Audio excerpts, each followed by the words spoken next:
What would become the United Kingdom began way back within the prehistoric Paleolithic period, which dates back to 950,000 years ago, a time that the earliest evidence of an ancient civilization dates back to.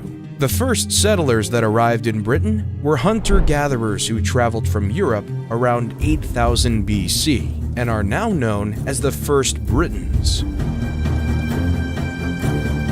This group of people showed one of the earliest forms of economy, with the hunters trading native elk, wild cattle, and pigs while defending themselves from wolves and bears, which were rife in Britain at that time. Over the years, people have discovered a large quantity of tools, such as carved stone edges and hand axes. It is incredibly rare to find human remains from this period, which has made it difficult for experts to determine which form of hominids were living there at any particular time. With that being said, the tools that have been found give evidence that they were probably a subgroup of Homo erectus, like a species known as Homo heidelbergensis.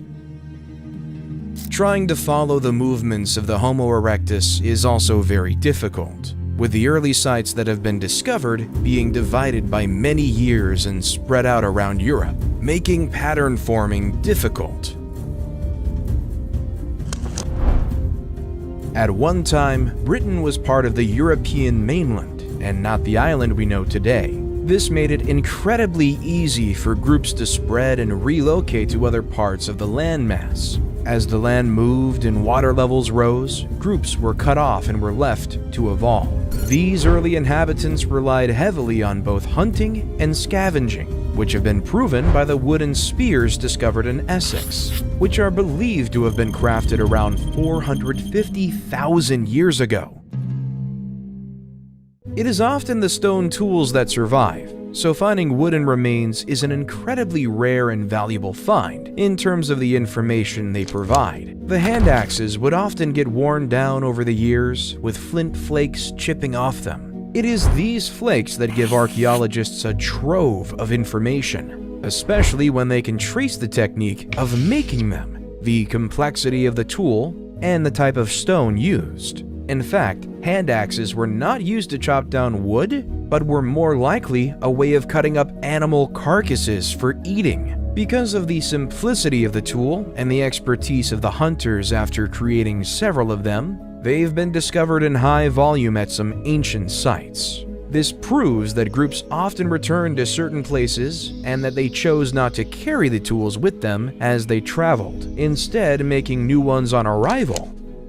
As the techniques in tool-making advanced, the Neanderthals of Britain began strategizing with their weapons to hunt larger prey like woolly rhinos or mammoths that once called Britain their home. The next phase in the prehistoric period is known as the Upper Paleolithic era, which saw humans physically evolve into what we are today, with only a few elements of our ancient ancestors still surviving in one form or another. This is why we still have wisdom teeth, which were once crucial for eating raw food. At this time, Europe would have been an incredibly harsh and cold place to live as a result of the last ice age. This led to many inhabitants leaving at certain times when the climate dropped to ensure their survival. This was not only to prevent freezing to death, but to ensure that they were able to find plenty of vegetation and animal prey all year round.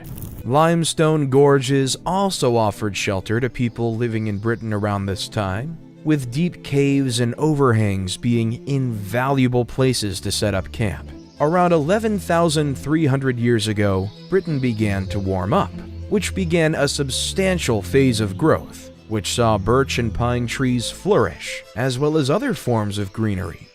Other forms of woodland also spread across the land, including oak, hazel, lime, and elm, which are still in abundance to this day. Particular animals that remained after the colder climate changed, such as reindeer and horses, drawing hunters that were accustomed to tracking and killing the animals. This led to many of them traveling across Europe and settling in Britain.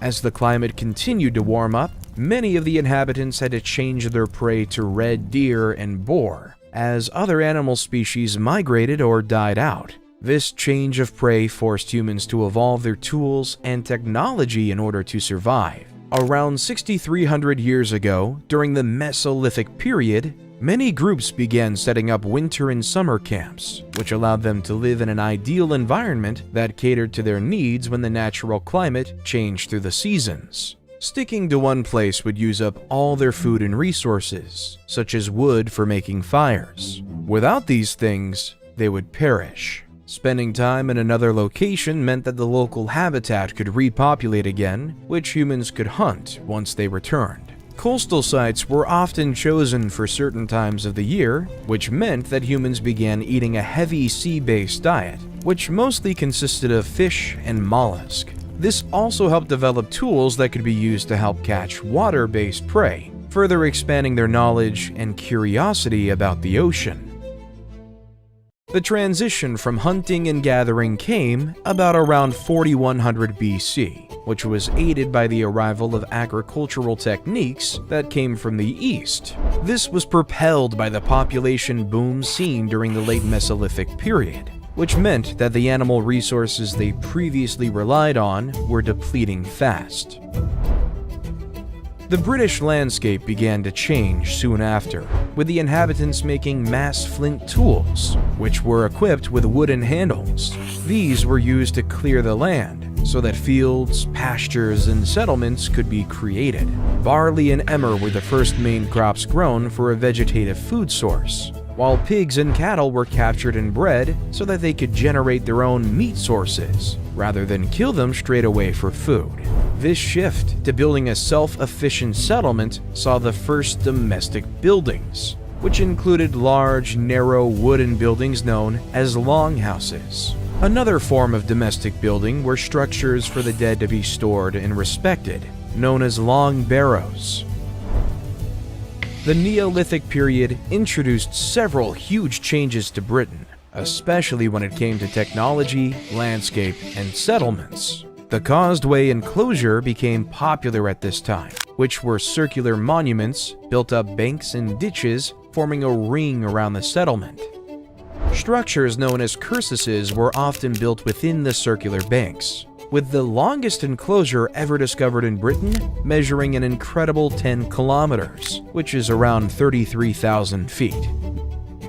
When it came to hunting, the way that settlers created arrowheads evolved, with the design appearing more like a leaf shape to aid its aerodynamics. These later changed to chisel and transverse arrowheads to further improve their craft. This was a result of social changes, which were no doubt influenced by different groups mixing that shared their crafting expertise. The chisel arrowhead was easier to use, which could be glued or bound to an arrow shaft, which made production far quicker. During the middle of the Neolithic period, the British settlers began to slow down when it came to wild animal hunting, instead depending on their own livestock.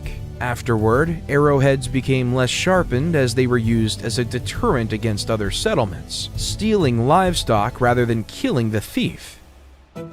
The reason for this could have been down to rising social pressures that forbid murder as a punishment for any injustice.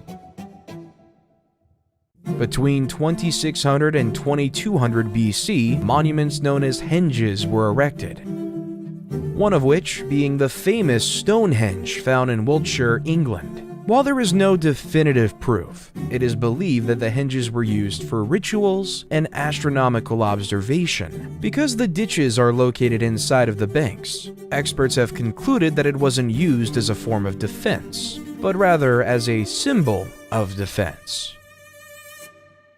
During the later Neolithic period, pottery and tools began to change. During the early Neolithic era, pottery was often round-bottom bowls with necks that sloped down.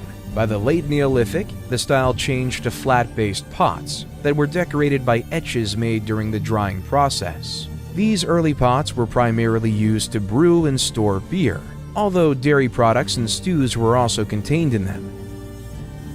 With groups gathering and technology quickly advancing for the prehistoric people of Britain, it was time to move into the next critical era for their advancement,